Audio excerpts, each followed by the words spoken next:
ನಮಸ್ಕಾರ ವೀಕ್ಷಕರ, 2026ರ ಫೆಬ್ರವರಿ ತಿಂಗಳ ತುಲಾ ರಾಶಿಯ ಮಾಸ ಭವಿಷ್ಯ ಹೇಗಿದೆ ಅಂತ ತಿಳ್ಕೊಳ್ಳೋಣ ಬನ್ನಿ.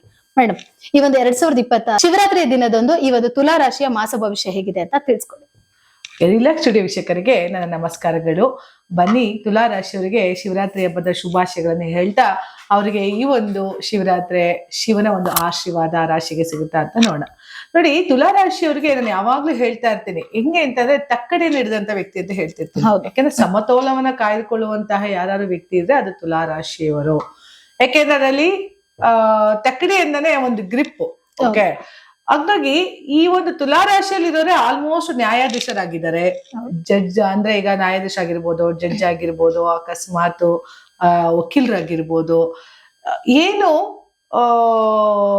ನ್ಯಾಯದ ಒಂದು ತಕ್ಕಡಿನ ಹಿಡ್ದಿರೋ ಅಂತಾರೆ. ಈಗ ನೀವು ನೋಡಿರ್ತೀರಿ, ಕಣ್ ಕಟ್ಟಿರ್ತಾರೆ ತಾಯಿಗೆ, ಅವಳು ತಕ್ಕಡಿನ ಹಿಡ್ದಿರ್ತಾಳೆ. ಅದ್ ಹೆಂಗೆ ಅಂತ ಅಂದ್ರೆ ಕಣ್ ಕಟ್ಟಾಗ ಅಲ್ಲಿ ಮುಂದಿನ ವ್ಯಕ್ತಿ ಯಾರು ಅಂತ ಗೊತ್ತಿಲ್ದೇನೆ ನ್ಯಾಯವನ್ನ ಕೊಡುವಂತರು. ಅಂದ್ರೆ ಅವಳು ಕಣ್ಣನ್ನ ಕಟ್ಟಾಗ ಅಂದ್ರೆ ನಮ್ಗೆ ಅವನು ಒಬ್ಬ VIP ಆದ್ರೆ ನಾನು ನ್ಯಾಯ ಯಾವ ತರ ಕೊಡ್ತೀನಿ, ಒಬ್ಬ ಬಡವ ಆದ್ರೆ ನಾನು ಯಾವ ತರ ನ್ಯಾಯ ಕೊಡ್ತೀನಿ ಅನ್ನೋದನ್ನ ತೋರ್ಸೋದ್ರೆ ಸಿಂಬಲ್ ತಕ್ಕಡಿ.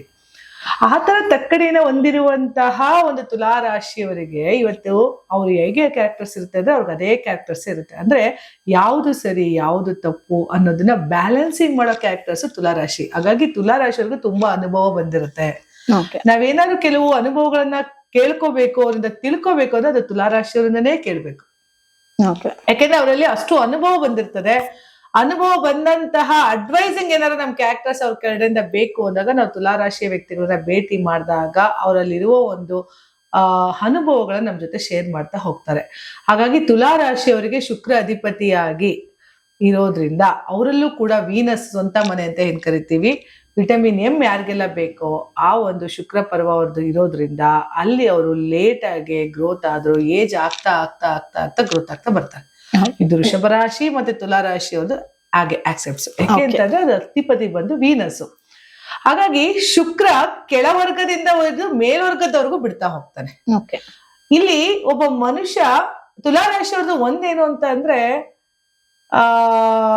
ಆಫ್ಟರ್ ಮ್ಯಾರೇಜ್, ಯಾಕೆಂದ್ರೆ ಸಪ್ತಮಾಧಿಪತಿ ಆದಂತಹ ಕುಜ ಆಫ್ಟರ್ ಮ್ಯಾರೇಜ್ ಆದ್ಮೇಲೆ ತುಂಬಾ ಗ್ರೋತ್ ಆಗ್ತಾರೆ.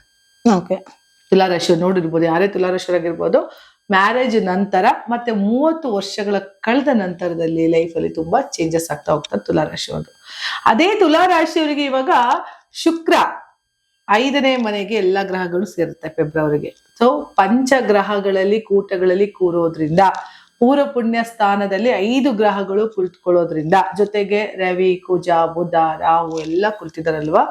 ಇಲ್ಲಿ ಈ ಹಿಂದೆ ಏನು ಅಡೆತಡೆಗಳಿತ್ತಲ್ಲ, ಈಗ ಆ ತಡೆಗಳೆಲ್ಲ ನಿವಾರಣೆ ಮಾಡಿ ಏನಾರ ಒಂದು ಮಾಡ್ತೀನಿ ಅಂತ ಹೊರಡ್ತಾರೆ. ಇಲ್ಲಿ ಒಳ್ಳೆ ಕೆಲಸಗಳಾಗ್ತಾ ಹೋಗುತ್ತೆ. ಮತ್ತೆ ತುಲಾ ರಾಶಿಯವರಿಗೆ ಬಚಕ್ರದಲ್ಲಿ ಅದು ಮೊದಲನೇ ಮನೆ ಆಗಿ ಕುಜ ಬರೋದ್ರಿಂದ ಯಾವಾಗ್ಲೂ ಅವರಿಗೆ ಬಿಸ್ನೆಸ್ ಮೈಂಡ್ ಜಾಸ್ತಿ ಇರುತ್ತೆ.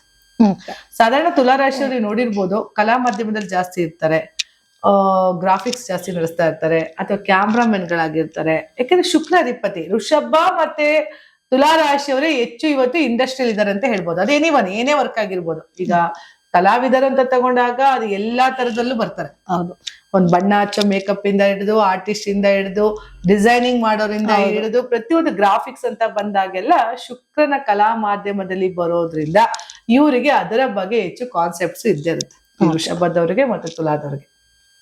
ಹಾಗಾಗಿ ಇಲ್ಲಿ 4th ಹೌಸ್ ರಾಹು ಪಂಚಮದಲ್ಲಿ ಇರೋದ್ರಿಂದ, ಈಗ 5ನೇ ಮನೆ ರಾಹು ಇವರಿಗೆ ತುಲಾ ರಾಶಿಯವರಿಗೆ 5 ಗ್ರಹಗಳ ಒಂದು ಸಂಗಮ ಆಗೋದ್ರಿಂದ, ಜೊತೆಗೆ ಶುಕ್ರ ಮತ್ತೆ ರಾಹು ಕಾಂಬಿನೇಷನ್ ಆಗಿರೋದ್ರಿಂದ ಇವ್ರು ಯಾವ್ದಾರ ಒಂದು ಹೊಸ ಕ್ಯಾಮ್ರಾವನ್ನ ಪರ್ಚೇಸ್ ಮಾಡ್ಬೋದು, ಅಥವಾ ಹೊಸ ವೆಹಿಕಲ್ ಪರ್ಚೇಸ್ ಮಾಡ್ಬೋದು, ಏನಾದ್ರು ಒಂದು ಹೊಸ ಉದ್ಯಮನ ಸ್ಟಾರ್ಟ್ ಮಾಡ್ತಾರೆ.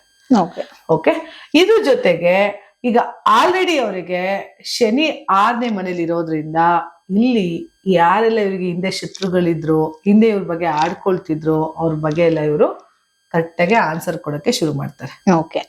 ಹಾಗಾಗಿ ತುಲಾ ರಾಶಿಯವರಿಗೆ ಲೈಫ್ ಅಲ್ಲಿ ಏನು ಅಂತ ಅಂದ್ರೆ ಏನಾರು ಒಂದು ಸಾಧನೆ ಮಾಡ್ಬೇಕು, ಏನಾರು ಒಂದು ಮಟ್ಟದಲ್ಲಿ ನಾನು ಬೆಳಿಬೇಕು ಅಂತ ನೋಡ್ತಾರೆ. ಆದ್ರೆ ಆ ಬೆಳವಣಿಗೆ ನಿಧಾನ ಆದ್ರೂ ಕೂಡ ಪರ್ಮನೆಂಟ್ ಆಗಿ ಬೆಳೆಯುವಂತಹ ವ್ಯಕ್ತಿತ್ವ ತುಲಾ ರಾಶಿಯವ್ರದ್ದು. ಅದ್ರ ಜೊತೆಗೆ 5ನೇ ಮನೆಯಲ್ಲಿ 5 ಗ್ರಹಗಳ ಒಂದು ಸಂಗಮ, ಜೊತೆಗೆ 9ನೇ ಮನೆಯಲ್ಲಿ ಗುರುವಿನ ಭಾಗ್ಯ, ಏನು ಭಾಗ್ಯದ ಬಾಗಿಲು ಅಂತೀವೋ.